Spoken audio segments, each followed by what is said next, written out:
This is so fulfilling, being a part of something that I really never could have imagined that God would have had me in the middle of, to feel like you can make a difference in some of the stories by being involved with some of the public schools, public housing.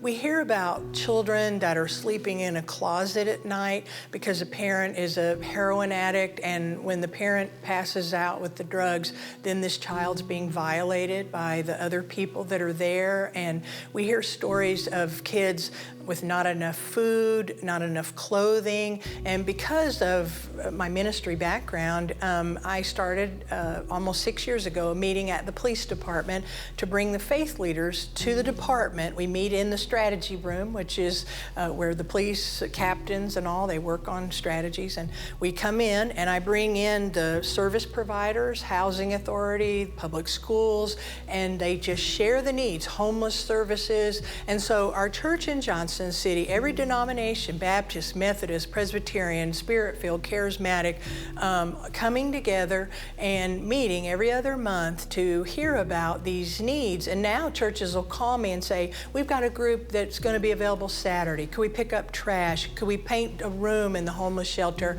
And so I'm kind of like the air traffic control, but it's just so rewarding to really see people's lives being changed and being helped. And I could tell you story after story. I had no idea it was so prevalent in our community where kids were growing up in this environment. And so I feel like God is wanting me to sound an alarm to bring rescue. In Psalms it says that God sees tears no one else sees, and he collects them in a bottle. And God's been seeing these tears in Northeast Tennessee for years, and I believe that the church is there to be the one, like Jesus, a bruised reed he won't break, that we're the ones to fan the flame and to rescue these. And so I'm probably the most ordinary person that you would ever meet, but to see what God's blessing on your life, and when you have compassion for your town,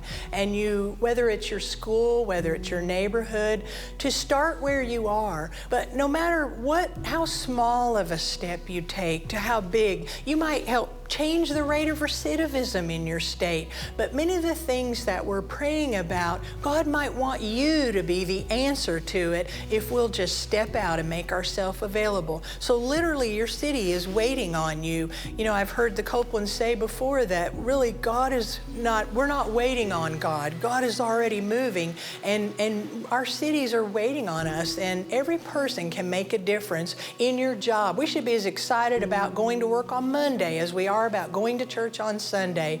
And God wants to up our game in how much the church is making a difference.